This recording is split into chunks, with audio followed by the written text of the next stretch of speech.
Por favor, mírenme si tenemos pantalla completa, jóvenes. Sí, licenciado. Gracias, muchas gracias. Bien, comencemos. Vamos a ver la agenda que tenemos. Vamos a retroalimentar el control de lectura 7 y luego vamos a desarrollar los dos subtemas. Instrumentos para planear las acciones y procesos de mejora, enfoques metodológicos. Con estos dos subtemas cerramos la unidad 3 y cerramos el ciclo. Y entonces esta prácticamente es la última clase que tendríamos. Bien. Se trata entonces del control de lectura 7 y este fue realizado por 46 estudiantes y un promedio de acierto o de precisión del 88%. Y aquí tengo los primeros 10.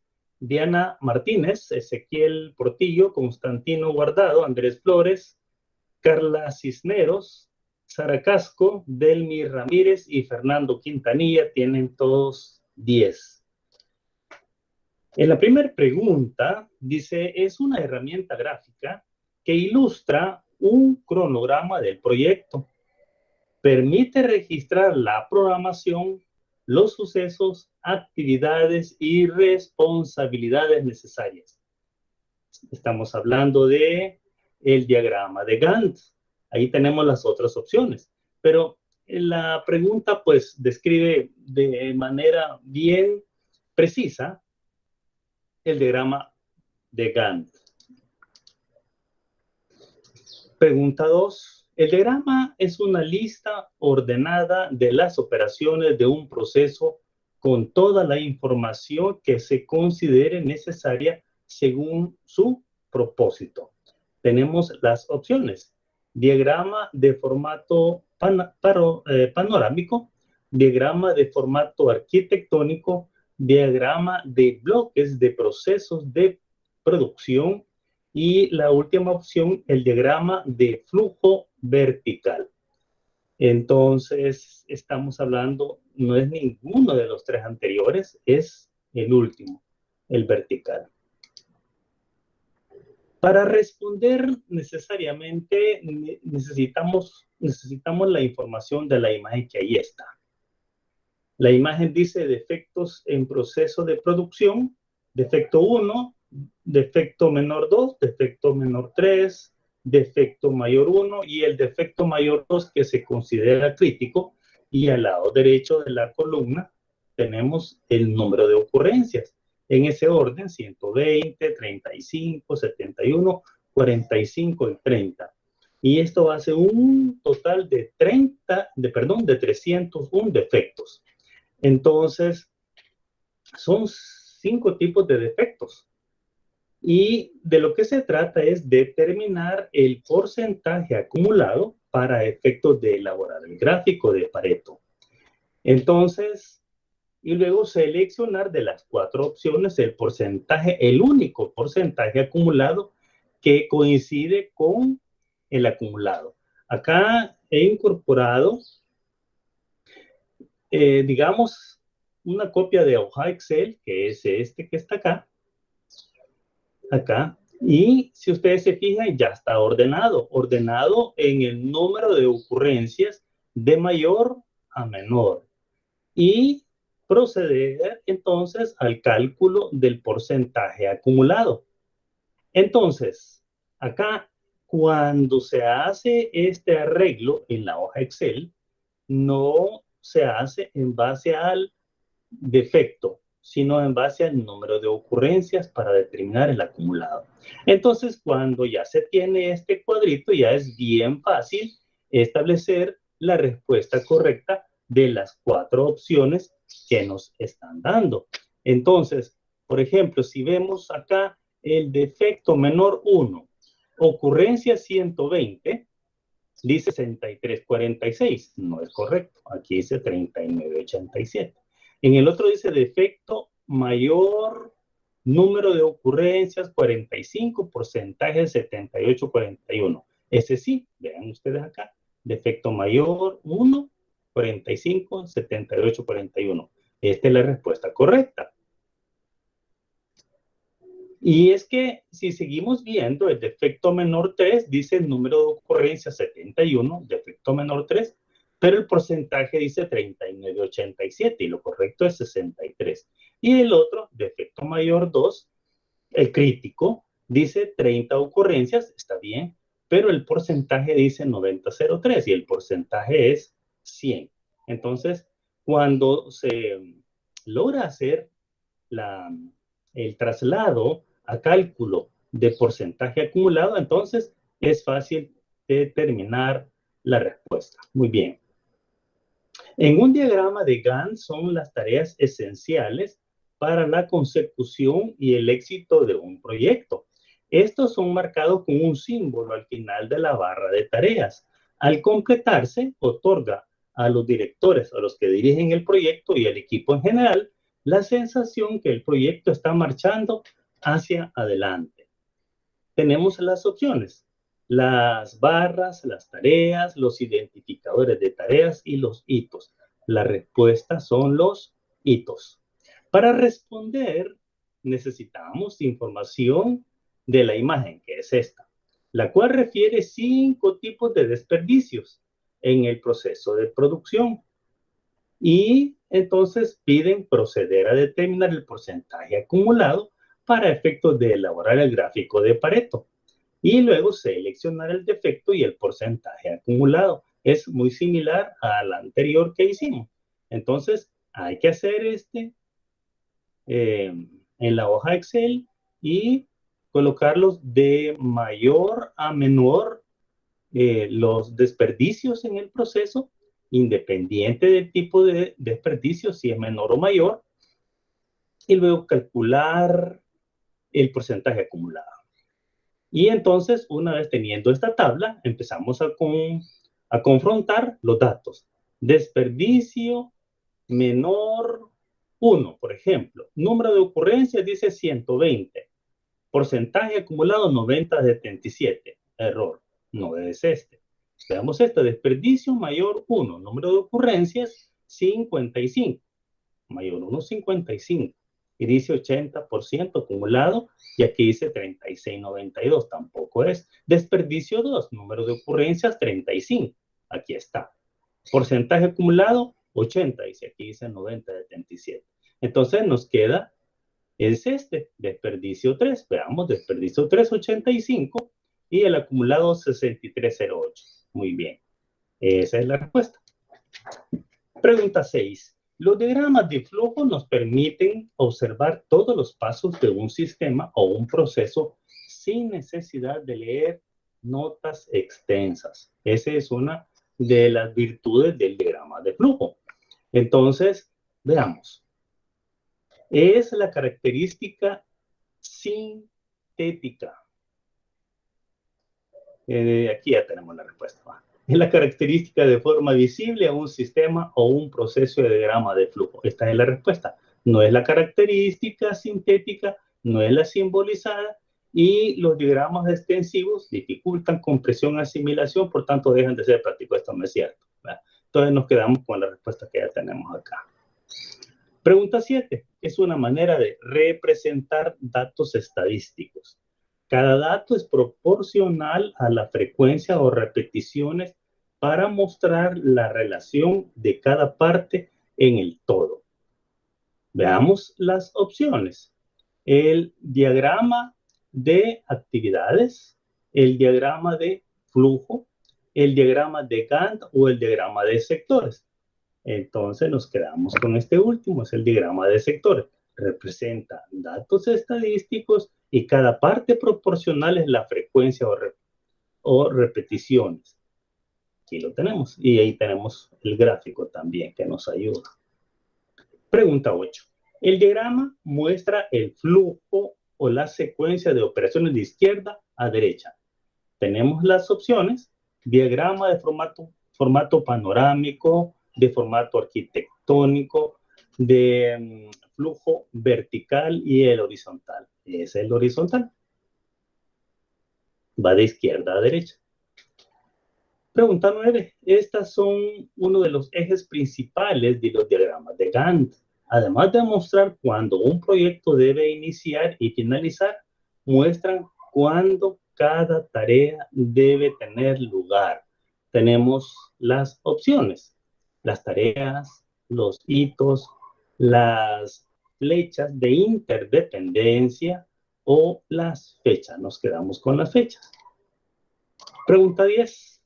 Es una manera de representar gráficamente un proceso a través de una serie de pasos estructurados y vinculados que permiten la revisión como un todo. Las opciones: diagrama de Gantt, diagrama de sectores o diagrama de flujo. Sencillo, ¿verdad? Diagrama de flujo.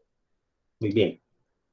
Pregunta 11. La representación del diagrama que se muestra en la imagen corresponde al tipo de diagrama de flujo denominado formato panorámico, formato arquitectónico, el diagrama de flujo vertical, o es un diagrama de bloques de procesos de producción.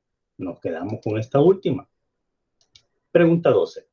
Para responder necesitamos entonces la información de la imagen. Hay 5 defectos y nos piden determinar el porcentaje acumulado para elaborar el gráfico de Pareto y luego identificar el defecto y el porcentaje acumulado que le corresponde. Entonces, un ejercicio similar a los que hemos estado viendo. Ordenamos de mayor a menor acá, calculamos el acumulado y buscamos la respuesta que empate con la que está en el cuadro Excel. Veamos entonces: defecto menor 3, ocurrencia 71, 6346, no coincide, no es. Defecto mayor, número de ocurrencias 45, es este, 7841, no coincide. Defecto menor 1, número de ocurrencias 120, acumulado 90, no coincide. Nos queda este, defecto menor 2, número de ocurrencias 35 y corresponde el 9003. Es esta la respuesta. Muy bien. Finalizamos de retroalimentar y vamos a proceder en este momento a desarrollar la clase para finalizar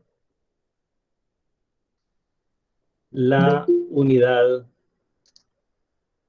3. Vamos a presentar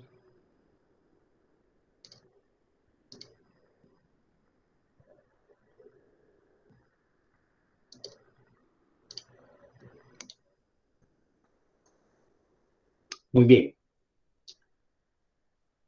Decíamos entonces que vamos a desarrollar los subtemas: instrumentos para planear las acciones y procesos de mejora, enfoques metodológicos.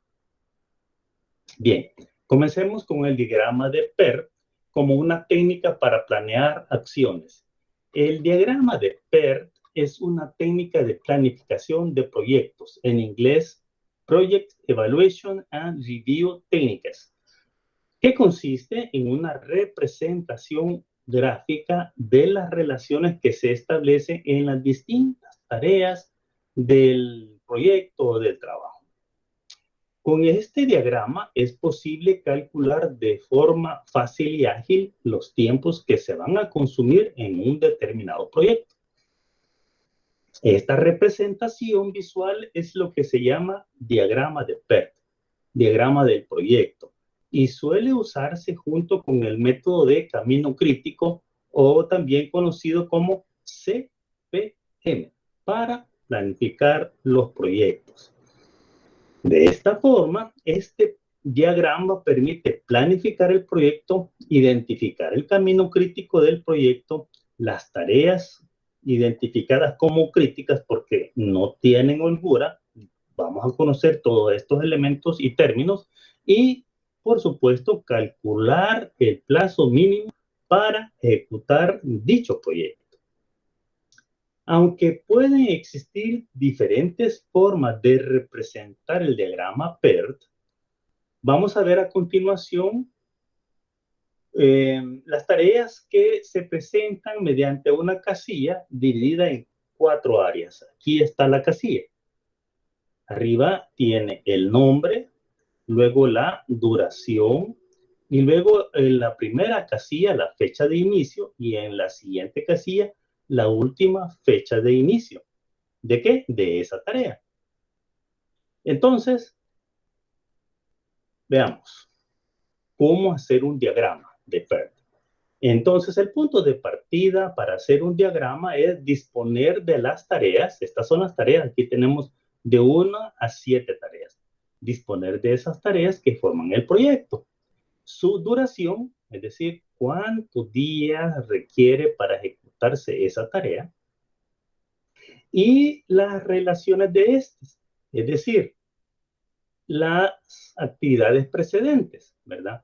Por ejemplo, si es la tarea 1, pues no tiene actividad precedente porque es la número 1.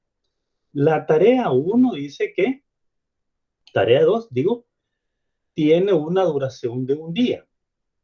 Y entonces el precedente es la tarea 1. Y así sucesivamente. La tarea 3 tiene duración de 3 y la tarea precedente es la 2. Bien. En este caso, también veamos por qué este es diferente la tarea 5, 5 días, y para poder iniciarse la 5 necesita que se realice entonces la tarea 1 y ya se puede iniciar la tarea 5. De esa manera es que, ¿cómo es que se debe establecer primero esta tabla para luego formular el diagrama? Entonces, ordenar las tareas es el primer paso. Vamos a ver.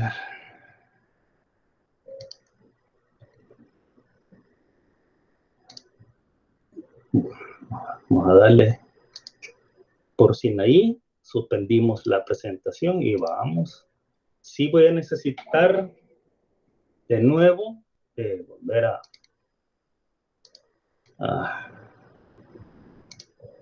compartir la pantalla.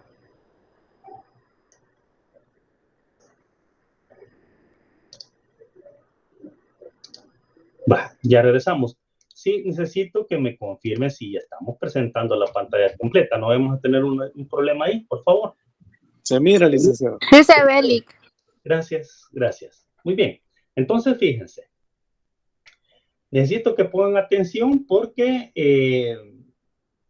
tanto en el control de lectura de ahora vienen un par de ejercicios del diagrama de PERT y también en el examen del tercer registro, que es el próximo martes, también vienen ejercicios de este tipo. Así es que importante es que podamos entender y es bien sencillo y aquí lo he tratado de colocar yo en la presentación para que pueda llevarlo yo de la mano y que no se me pierdan de cómo estructurar un diagrama PERT.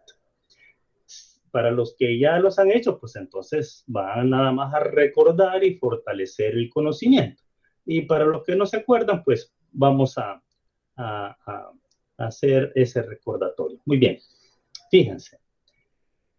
Tareas 1 y 5. Vean acá. Tarea 1 y 5.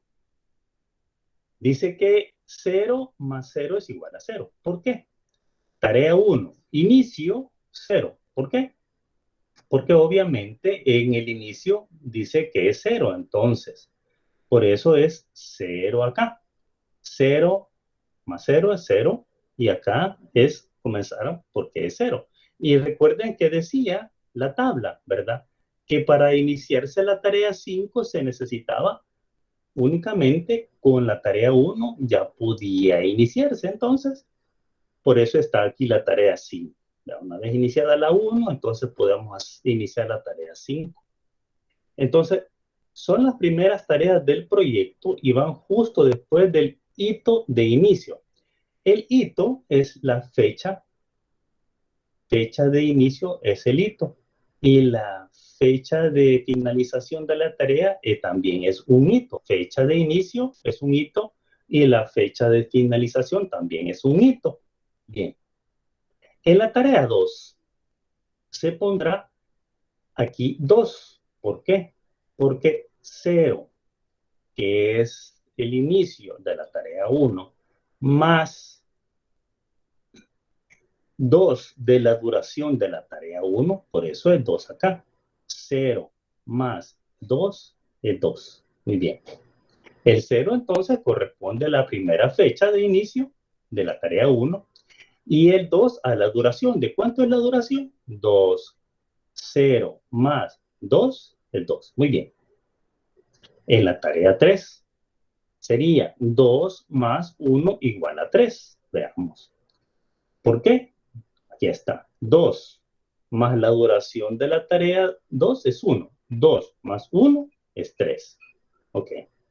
En las tareas 4 y 6 se tiene que 3 más 3 es 6. Ok. 3, que es el inicio, más la duración de la tarea 3. 3 más 3 es 6. En la tarea 6, veamos. Entonces, 3 más 3 es 6. Por eso está acá, 6. Ahí vamos bien. En el hito de fin tendríamos 11. Aquí, 11. Fíjense bien, este es el mayor valor de realizar el cálculo sobre las tareas 4, que es la precedente de la última, ¿verdad? De este fin. Y de la 5, que es la precedente, aquí está, porque después de tarea 5 sigue al fin. Y después de la 4 sigue al fin. Y luego la tarea 7 es un precedente del final. Entonces, ¿qué hacemos? Fíjense bien. En la tarea 4, 6 más 2, 8. Da 8. En la tarea 5, 0 más 5, da 5. Y en la tarea 7 da 8. 8 más 3 da 11. ¿Cuánto se coloca? El número de días mayor. Por eso se pone 11. Porque acá nos dio 8. Y acá nos dio 5. Y acá nos da 11. Ponemos el número mayor, 11. Ok. ¿Ven qué fácil es? Sigamos. Paso 3. Debemos calcular la fecha última. La última fecha de inicio. Muy bien. Para eso es primero llegar al final. Y ya llegamos al final del diagrama. Ahora se procede a hacer el cálculo de la última fecha de inicio empezando por el hito fin. Este es el hito fin. ¿Verdad? Fin de inicio y el final. Y entonces, en este caso, da 11 de inicio y da 11 de final. Muy bien. Entonces, hoy vamos hacia atrás. ¿Verdad? Para realizar este cálculo se asigna al hito fin una última fecha de inicio igual a su primera fecha de inicio y se procede con una operación similar a la anterior. En este caso, vamos entonces de derecha a izquierda, restando a la última fecha de inicio, que es 11, de la tarea posterior, la duración de la tarea donde estemos realizando el cálculo. Si hay más de una tarea posterior, se hace el cálculo con todas las tareas posteriores y se muestra el valor menor. En el caso cuando veníamos de izquierda a derecha, recuerdan, colocamos el número mayor que nos dio 11. Ahora vamos a colocar el número menor porque vamos de derecha a izquierda. Veamos cómo se calcula. Parece que tenemos una persona ahí. Vamos a darle entrada. Vamos a tener que volver a suspender para darle entrada a Daniel y a Carla. Vale. A los dos les vamos a dar chance. Y entonces vamos a de nuevo a presentar. Necesito de nuevo, como nos salimos y entramos, que me vuelvan a decir si estamos mostrando la pantalla completa.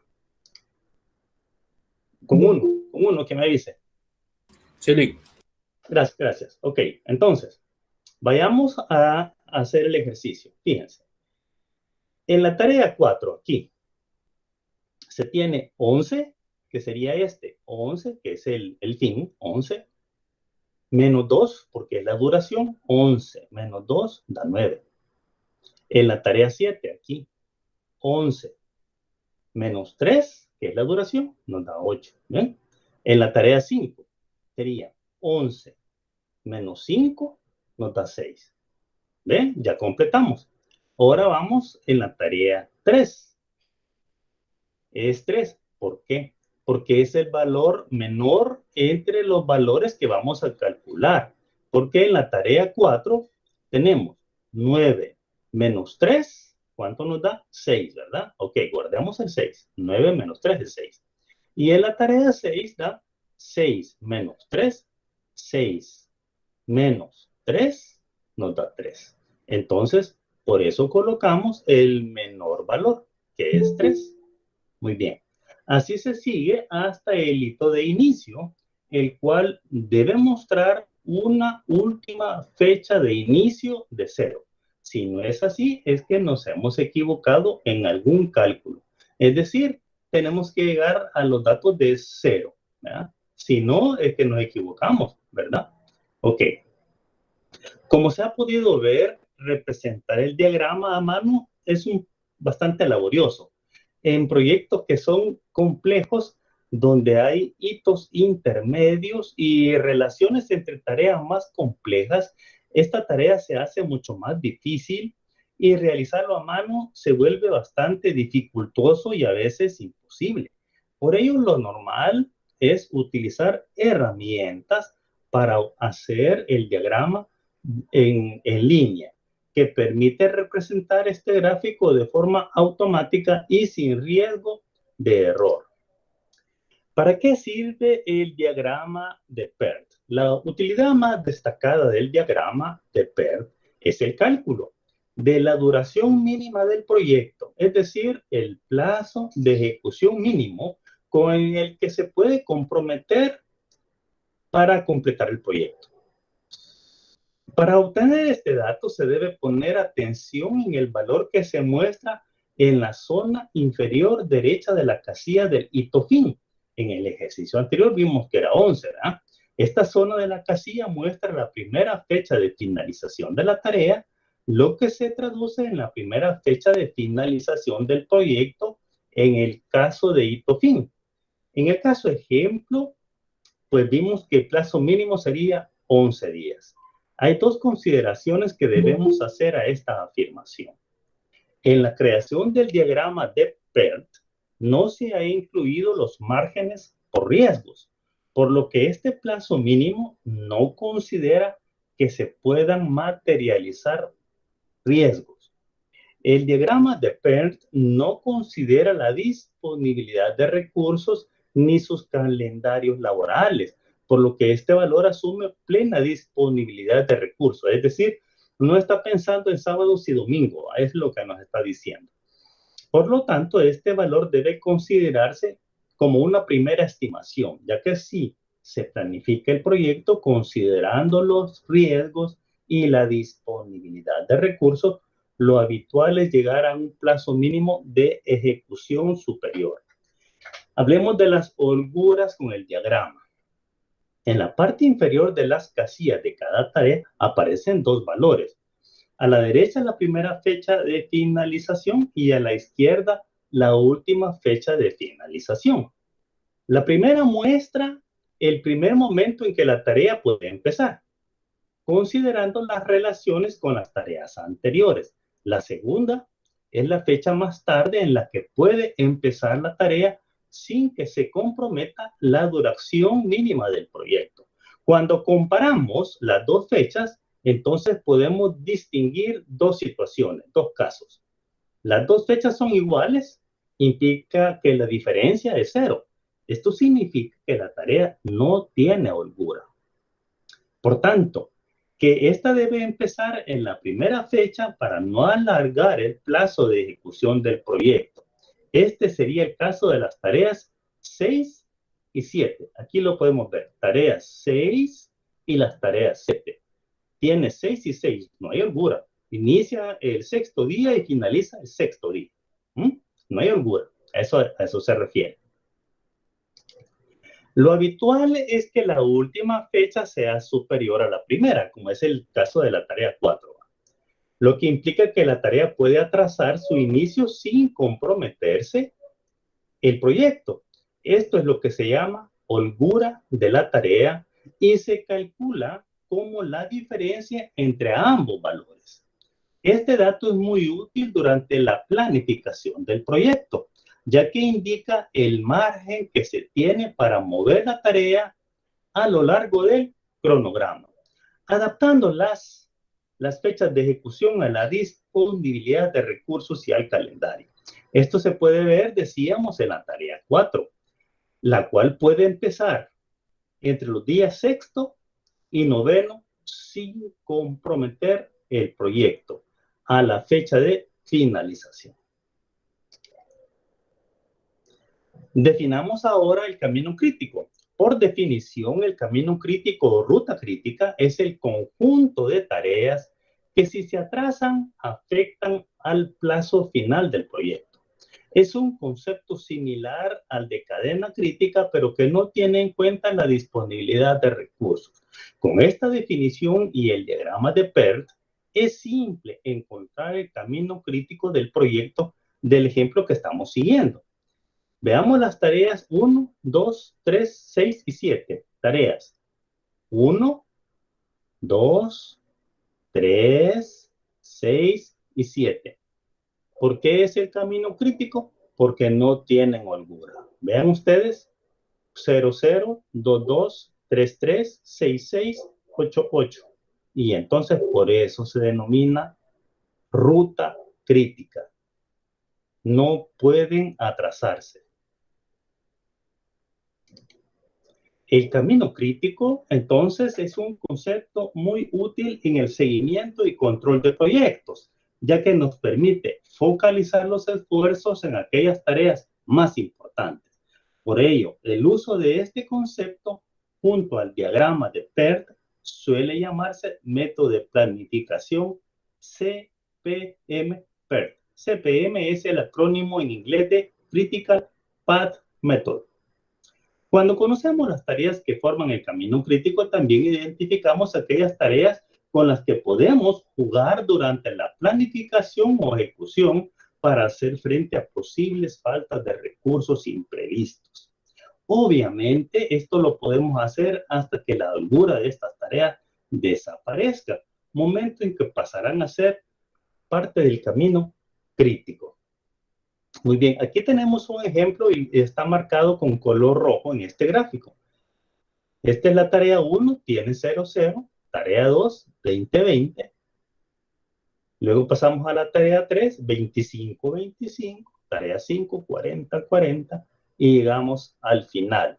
Por eso es que se convierte en la ruta crítica porque no hay holgura. Bien, vamos a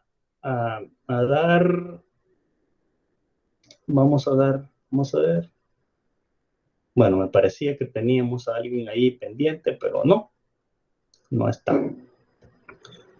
Entonces, vamos a regresar.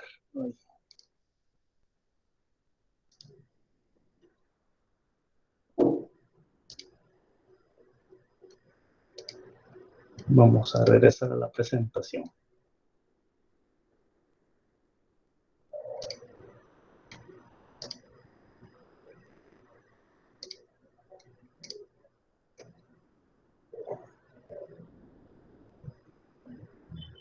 Es al contrario, un estudiante se retiró y entonces no es que estaba solicitando entrar, sino retirarse. Vale.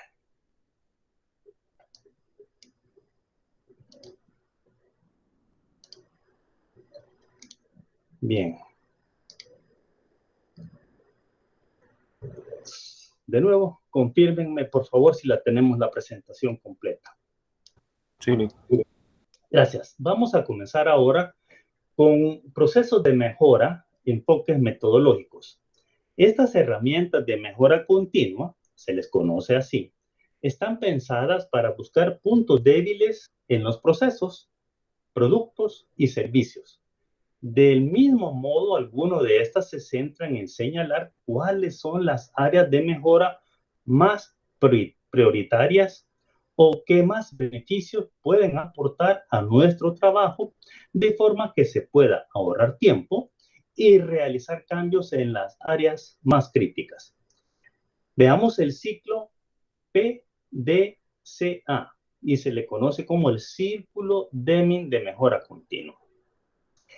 Viene de las siglas planificar, hacer, verificar y actuar. En inglés, plan, do, check y act. Por eso es que el ciclo es PDCA. Es el acrónimo de las siglas en inglés. Y entonces se le conoce como ciclo de mejora continua o círculo de Deming por el creador, Edward Deming. Ese es el autor de esta herramienta. Esta metodología describe 4 pasos esenciales que se deben llevar a cabo de forma sistemática para lograr la mejora continua, entendiéndose como tal el mejoramiento continuado de la calidad, es decir, disminución de fallos, es decir, errores, aumento de la eficacia y de la eficiencia, solución de problemas, prever y eliminar riesgos potenciales. El círculo de Deming lo componen 4 etapas y se dice cíclicas porque es un ciclo, de forma que una vez termina una y sigue la otra y de nuevo llega al final y vuelve a comenzar con la primera. Entonces es un ciclo nuevo, de forma que las actividades son reevaluadas de forma periódica para incorporar mejoras. La aplicación de esta metodología está enfocada principalmente para ser usada en las empresas. Veamos acá las fases de la gestión. El planning. Actuaciones encaminadas ¿a qué? A la estructuración del método con el que debe desarrollarse la actividad y sus responsabilidades, y ahí se definen los indicadores y objetivos que permiten la evaluación de la actividad. Esas son las 2 acciones que se hacen allí en el planning. Luego vamos al do. Y ahí son las actuaciones en donde se desarrolla la actividad tal y como se ha planificado, es decir, hacer.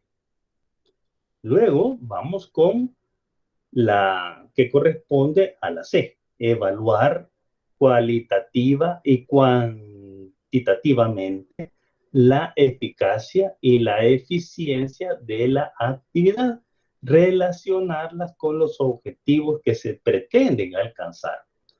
Y luego, las actuaciones que se refieren a la letra A, en identificar y priorizar.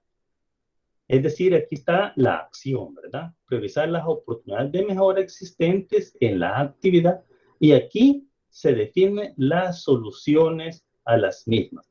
Y entonces volvemos a comenzar. Por eso es un ciclo de mejora continua.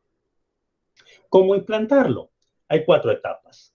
El plan, se buscan las actividades susceptibles de mejora y se establecen los objetivos a alcanzar. Para buscar posibles mejoras. Se pueden realizar grupos de trabajo, escuchar las opiniones de todos los trabajadores que están involucrados, buscar nuevas herramientas tecnológicas y a las que se están usando. Y luego hacer el do. Se realizan los cambios para implantar la mejora propuesta. Generalmente conviene hacer una prueba piloto para probar el funcionamiento antes de realizar los cambios a gran escala. Recuerden esto, ¿verdad? Siempre es recomendable hacer una prueba piloto. Y en el 3 ya se trata de controlar o verificar, que es el check, el C. Una vez implantada la mejora, se deja un periodo de prueba para verificar el correcto funcionamiento y si la mejora no cumple esas expectativas, entonces se modifica para ajustarla conforme a los objetivos esperados. Y finalmente entramos con el actuar. Por último, una vez finalizado el periodo de prueba, se deben estudiar los resultados y comparar con el funcionamiento de las actividades antes de haber sido implantada la mejora. Si los resultados son satisfactorios, se implantará la mejora de forma definitiva y si no, habrá que decidirse realizar cambios para ajustar los resultados o desechar. Una vez terminado el paso 4, se debe entonces iniciar el primer paso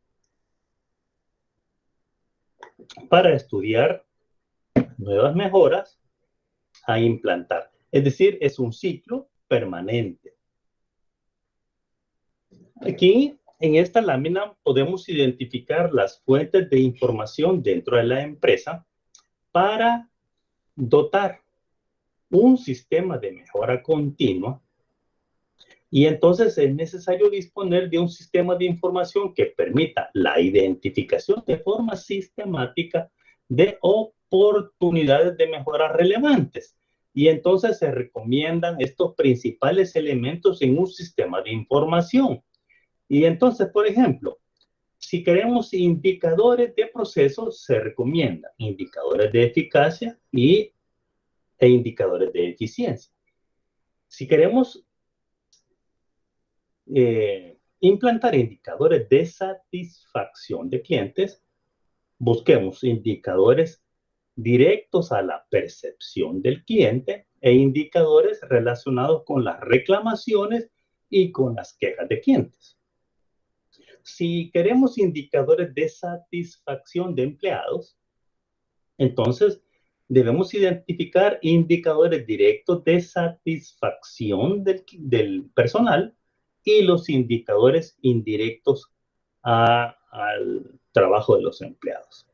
También indicadores económicos, entonces busquemos los indicadores económicos generales a través de la contabilidad y algunos específicos que están relacionados con los costos de los productos, con los costos de los servicios, ya sean internos o externos. Y si necesitamos indicadores de competencia, entonces debemos identificar aquellos de la empresa que se relacionan en un mercado competitivo o que disponen algunas organizaciones o empresas de naturaleza similar a nuestro negocio o aunque estén en ámbitos diferentes, pero es importante tener siempre un parámetro de comparación. ¿Contra qué comparar ese indicador de la competencia? Hablemos ahora de la gestión de la calidad total. Y este es el que se conoce como Total Quality Management, o sea, TQM, las siglas en inglés.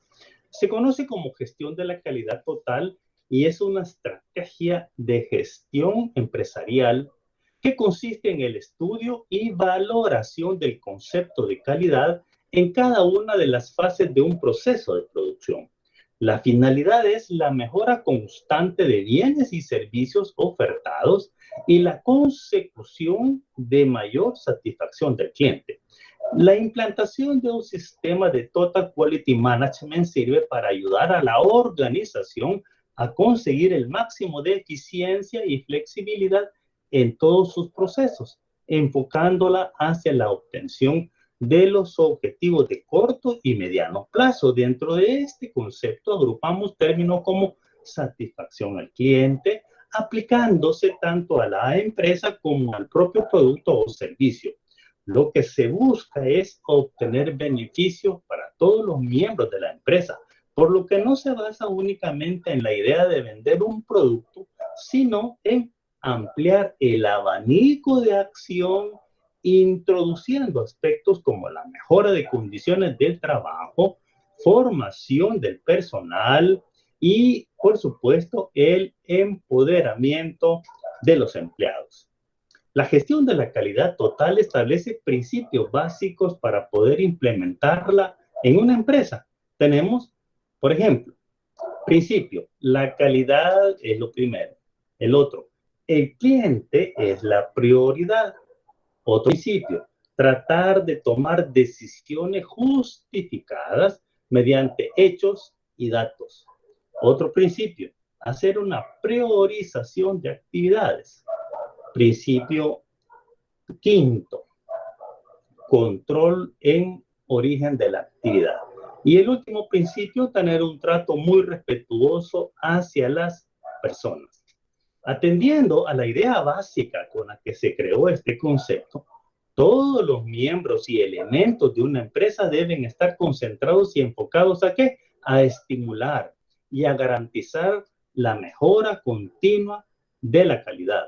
Aunque esta estrategia haya sido originada con vistas al funcionamiento empresarial, muchas organizaciones de distinto tipo han aplicado sus puntos como mejora a sus procesos.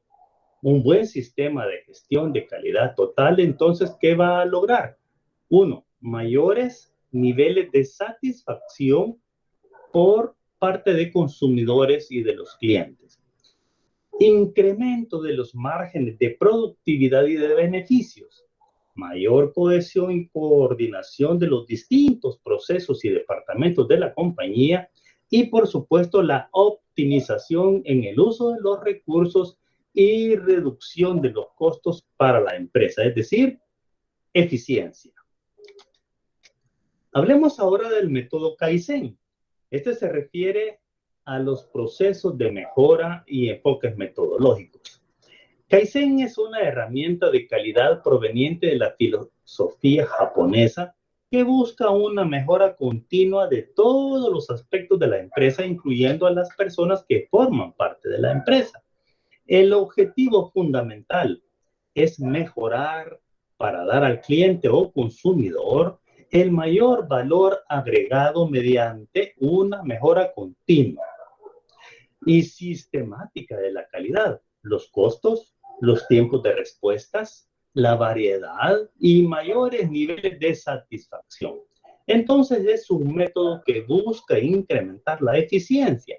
Se diferencia de otros métodos con objetivos similares porque lo hace desde un enfoque basado en las personas, enfoque basado en los trabajadores. ¿Cómo funciona el método Kaizen?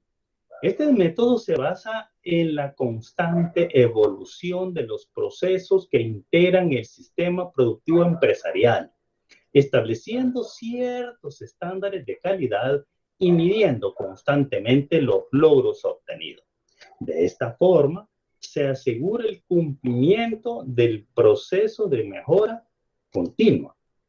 Los 5 pasos, que son 5 S del método Kaizen, es considerado una metodología de orden y limpieza en el ámbito laboral. Consiste en un sistema de orientación hacia la calidad total que puede ser adoptado desde el escritorio de una oficina hasta megas oficinas. El método de las 5 S es uno de los más utilizados. para implementar la filosofía Kaizen en las empresas. Su nombre viene de 5 vocablos japoneses que son las 5 fases del método y todas comienzan con ese en el lenguaje, por supuesto, japonés. Y vamos a mostrar la traducción. Seiri es clasificación, separar lo innecesario. Seiton, orden, situar correctamente los necesarios. Seiso, limpieza, suprimir suciedad. Seiketsu, estandarización, es decir, señalar anomalías. Shitsuke, disciplina, seguir con la mejora. Cada uno de estos principios representa una de las etapas del proceso que busca esencialmente eliminar malos hábitos y reducir al máximo posible las pérdidas de tiempo. Veamos el primero, clasificación, Seiri. Es la primera de las fases, consiste en la clasificación y separación de los objetos o procesos innecesarios de los que sí son necesarios para la correcta productividad y son las que se mantienen. Además de evitar que se compren materiales innecesarios y se generen mucho más residuos sólidos. Entonces contribuye a la liberación de espacio. El número 2, el orden, va de la mano de la clasificación. Es Seito, orden. Y luego de definir los procesos y objetivos necesarios, estos se deben de colocar en el momento y en el lugar indicado para el correcto funcionamiento. Cada elemento debe tener su espacio en un sitio único donde debe permanecer. ¿Para qué? Para estar disponible la próxima vez que se necesite. El fin de este paso es ahorrar tiempo de trabajo, mayor facilidad de producción y ejecución del trabajo, menor necesidad de controles de producción, elevar la productividad, eficiencia y eficacia, además de que mejorar el clima laboral. Las reglas sobre cómo ordenar las herramientas y materiales deben estar debidamente definidas previamente y deben ser conocidas por todos los miembros de la planta de la empresa. Limpieza, Seiso, es la fase en la que las personas a cargo deben mantener la limpieza del área bajo su responsabilidad con el objetivo de mejorar la imagen de la empresa, tanto interna como externa, e incrementar la seguridad y la calidad.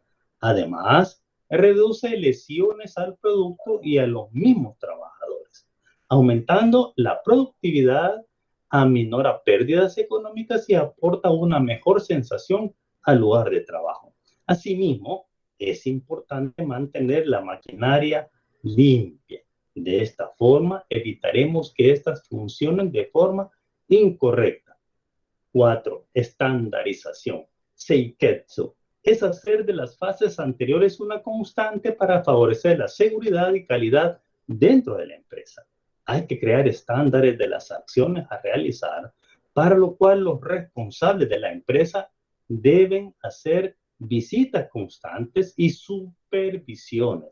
Además, enseñar a los trabajadores las normas a realizar, crear estándares para llevar a cabo las cosas de forma adecuada. En las normas se debe especificar el tiempo empleado, las medidas de seguridad y ayuda para identificar anormalidades. Disciplina, Shitsuke, implica adoptar el compromiso y la actitud de tener buenos hábitos y el deseo de impulsar la mejora continua en la empresa. Entonces depende de la voluntad de cambio y de los buenos hábitos. Busca crear el sentimiento de responsabilidad en cada uno de los pasos. También busca la adaptación y mejora de normas y estándares establecidos anteriormente. ¿Cuáles son los objetivos de las 5 S? Permite orientar a la empresa y los talleres de trabajo a los siguientes objetivos: mejorar el ambiente de trabajo e incremento de la moral en el sitio laboral, eliminar gastos producidos por el desorden, falta de aseo, fugas, contaminación, aumentar la calidad y tiempo de respuesta en el cuidado del sitio de trabajo, aumentar la vida útil de los equipos a través de la inspección permanente por parte de los operarios, renovar la disciplina en el cumplimiento de los estándares, al tener el personal la posibilidad de participar en la elaboración de procedimientos de limpieza y ajuste. Implantar un programa de mejora continua en la producción y reducir las causas potenciales de accidentes, y se aumenta la conciencia de cuidado y conservación de los equipos y demás recursos de la empresa. Veamos los 10 principios de Kaizen rápidamente. 1, el enfoque en el cliente. Uno de los objetivos más importantes de la cultura Kaizen es la satisfacción total del cliente. 2, realizar mejoras continuamente. Para Kaizen no hay descanso. Una vez finalizada una tarea exitosamente, la concentración se enfoca a mejorar esa misma tarea. 3, reconocer abiertamente los problemas. El tener presente que es importante mantener una comunicación abierta dentro de la empresa, en la cual se traten temas como, por ejemplo, los desaciertos o problemas que pueden ocurrir dentro de estas, en donde queda claro que no hay culpables, sino procesos por mejorar o problemas por solucionar, y en la cual no se buscan responsables, sino las fallas, los errores en sí, y permite que las empresas admitan esos errores, sus debilidades y, por supuesto, soliciten apoyo. 4, promover la apertura. Los rasgos característicos de una compañía Kaizen son básicamente el compartir, comunicarse interfuncionalmente y un liderazgo visible, por lo que la territorialidad, la apropiación y las barreras funcionales no encajan dentro de la filosofía Kaizen, es decir, no existen las barreras. 6, crear equipos de trabajo. El trabajo en equipo juega un papel muy importante, ya que los equipos constituyen los ladrillos de la estructura corporativa dentro de las empresas Kaizen. 6, manejar proyectos a través de equipos interfuncionales. Al trabajar en proyectos dentro de la empresa, es necesario contar con la participación de todas las dependencias e incluso con recursos externos a la empresa, como son los proveedores, el cliente, con el fin de ¿qué? De obtener diferentes puntos de vista, colaboración y recursos que contribuyan al desarrollo de estos. 7, alentar los procesos apropiados de relaciones. Las empresas Kaizen son conscientes de que si invierten en el entrenamiento de su personal en cuanto a las habilidades interpersonales, en especial de los gerentes y líderes, quienes son los responsables de la armonía de la empresa, lograrán obtener no solo procesos sólidos y la realización de los empleados, sino también obtendrán los resultados esperados en cuanto al logro de las metas financieras. 8, desarrollar la autodisciplina. Este es un elemento muy importante para cada uno de los miembros de una empresa Kaizen, puesto que la autodisciplina permite que el ser humano se adapte a las situaciones que se presentan en la vida diaria y haya bienestar y comodidad mediante la afirmación de su fuerza interna, lo que le permite relacionarse de una manera armoniosa con los demás. 9, información constante a los empleados y mantener informados a los empleados de la empresa desde la inducción como durante el tiempo en que permanezcan como empleados es de vital importancia, en razón a que el personal no debe desconocer temas como la misión, los valores, los productos y servicios, el desempeño, cuáles son los planes de la empresa. 10, fomentar el desarrollo de los empleados. En este punto, el empoderamiento es la definición de este principio, puesto que el entrenar a los integrantes de una compañía para que adquieran habilidades, estimularlos y sobre todo otorgar responsabilidad en la toma de decisiones permite que los empleados se desarrollen y sean más eficientes en el desempeño de su trabajo. Hablemos ahora de las tres M de Kaizen: Mura, Muri y Muda. Esa es la base del pensamiento esbelto, así se le conoce. Esas tres palabras japonesas forman parte de Kaizen: Mura, Muri y Muda. Su filosofía: mejora continua, elemento clave del sistema de producción Toyota y del llamado en Occidente pensamiento esbelto o Lean Thinking. Las tres Mu, todas comienzan con Mu, van siempre juntas y se enfocan en identificar y eliminar todo aquello que no agrada valor y entorpece lo que producirá en el largo plazo. Cambios organizacionales y en las prácticas de trabajo y procesos de diseño, desarrollo y manufactura de bienes o servicios hacia una mayor agilidad y eficiencia, sin errores, sin defectos, capaces de responder a los requerimientos y expectativas de los clientes. Mura se refiere a cualquier irregularidad, inconsistencia, incumplimiento o variación no prevista. Cuando se presenta un Mura, el sistema completo se desequilibra. Mura requiere de una visión sistémica de la organización y de los procesos para identificar fallos, defectos, no conformidades e incumplimientos, y se bate con una cultura orientada hacia la calidad y la mejora continua, con estrategias de cero defectos y un enfoque preventivo que se instala a todo lo largo y ancho de la empresa. Muri significa sobrecarga, exceso, carga pesada, algo, alto nivel de estrés o esfuerzo que no es razonable. Se considera Muri cuando distintas personas realizan la misma actividad de distinta manera, pues podría estar existiendo una duplicidad en las funciones y responsabilidades que han sido asignadas, o se podría estar derivando actividades innecesarias al no trabajar bajo un esquema estandarizado. Muri provoca cuellos de botella y tiempos muertos, provoca averías y descompostura en los equipos y afecta la salud y el bienestar de las personas en el trabajo. Muri se evita con el mapeo, mejora y estandarización de los procesos, con un diseño adecuado de planta y el uso de técnicas de calidad.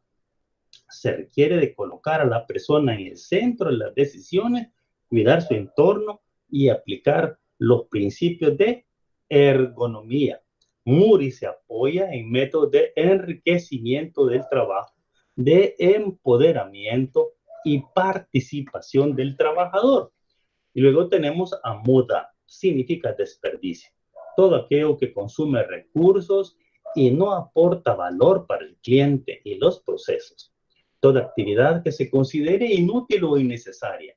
Muda incluso no aprovechar todo el talento y el potencial del personal que colabora en la empresa. Se identifican 7 tipos de muda. Desperdicio de sobreproducción. Es el peor desperdicio, ya que es producir más de los requerimientos del cliente. Producir materiales, productos innecesarios. Por ejemplo, producir partes el lunes que no serán embarcadas hasta el cliente hasta el viernes. Producir partes que no son requeridas solo porque las máquinas y el personal está disponible. 2. Desperdicios de inventario. Mantener o comprar materias primas innecesarias, inventario en procesos, productos terminados. Por ejemplo, A. 10 días de inventario de materias primas y B. Una caja de 100 partes esperando a ser ensambladas después de haber sido fabricadas. Para ellos es desperdicio de inventario. Desperdicio de transporte. Manejo múltiple, retrasos en el manejo innecesario. Por ejemplo, mover partes hacia o desde áreas de almacenamiento y transporte de partes de etapas previas al proceso de fabricación o al área de ensamble. Para ellos eso es desperdicio de transporte. Desperdicio de espera, retrasos de tiempo, tiempo ocioso, tiempo que no se agrega, que no agrega valor. Ejemplos, espera de las materias primas a ser entregadas y espera de una máquina a que termine su ciclo. Se considera desperdicio de espera. Tenemos el desperdicio de movimiento. Se entiende que cualquier tiempo no empleado en agregar valor al producto debe ser eliminado como sea posible. Y B, el movimiento no necesariamente indica que el trabajo haya agregado valor. Un buen tips aquí sería eliminar el desperdicio, reduzca el trabajo incidental. 6. Desperdicio del sobreproceso. El procesamiento innecesario en los pasos, elementos, procedimientos, trabajo que no agrega valor, o sea, pasos que no agregan valor, elementos que no agregan valor. Ejemplo, en una planta automotriz, pintar el interior de un asiento que se cubre con tela cuando el cliente nunca ve el interior. Para ellos eso es desperdicio del proceso. Inspección, lavado, ajuste, acabado de superficie, entre otros desperdicios también. Desperdicio de corrección es producir una parte que se va al desperdicio o requiere que sea retrabajada. Por ejemplo, desechar partes que fallaron la inspección final, reparación de una bronca que está fuera de medida, entonces eso es desperdicio de corrección. Pregunta, ¿dónde se puede eliminar las 3M de Kaizen? El MURI, el MURA y el MUDA. ¿Dónde se pueden eliminar? Respuesta, en las personas, en las técnicas, en los métodos, en el tiempo, en los recursos, en los instrumentos y herramientas, en los materiales, en el volumen de producción, en los inventarios, en los lugares y en las formas de pensar. Esta es, bueno, es más, lo podemos aplicar en nuestras casas, el método Kaizen. Muy bien, jóvenes, con esto finalizamos la unidad 3 y la clase se volvió extensa en razón a que había que terminar el material y la unidad. Esta es la última clase y entonces el próximo martes tenemos la evaluación tal como fue planeado por la coordinación de la carrera y entonces ya estaríamos listos para hacer el último laboratorio este día y en el martes próximo nos vemos. Vamos a retroalimentar rápidamente el control de lectura número 8, luego las indicaciones previas al examen y luego se quedan con el parcial. Si tienen alguna otra pregunta, jóvenes, con gusto. ¿A qué hora? Muy bien. ¿Preguntas? Yo sí, licenciado. ¿Verdad que dijo que vendrían 2 ejercicios para el parcial? ¿Cuánto? Sí, vienen ejercicios de los que hemos estado elaborando en el control de lectura 7 y en el 8. Ok. Sí, quería confirmar. Sí. Muchas gracias. Vaya. ¿Alguna otra pregunta? ¿El control de lectura a qué hora estará habilitado? ¿El de ahora? Sí, es que acabo de revisar y ya está habilitado. Me parece como restringido todavía. Restringido. Déjame revisar. En este momento lo reviso. Gracias por avisarme. ¿Alguna otra pregunta? Sí, buenas noches. ¿Hasta qué hora va a estar el parcial? Disculpe, yo entré tarde a la clase. Bueno, fíjense. Lo voy a dejar disponible desde las 19 horas, desde las 7 hasta las 22, hasta las 10 de la noche. Vaya. Quiere decir que si alguien lo comienza a las 10, no lo va a terminar, ¿verdad? Es decir, va a estar abierto, pero ya no van a tener tiempo de hacerlo. Así que deberá de hacerlo a las 19, a las 21, es decir, a las 9:10, a las 21:10, para que lo logre terminar, porque está estimado para hacerse en 50 minutos. Ahí haciéndolo despacio, ¿verdad? 50 minutos despacito, porque algunas respuestas se contestan en 20, 30 segundos, otras en 1 minuto. Entonces, vaya, para alguien que lo esté haciendo de forma relajado, no más de 50 minutos lo va a hacer. ¿Otra pregunta?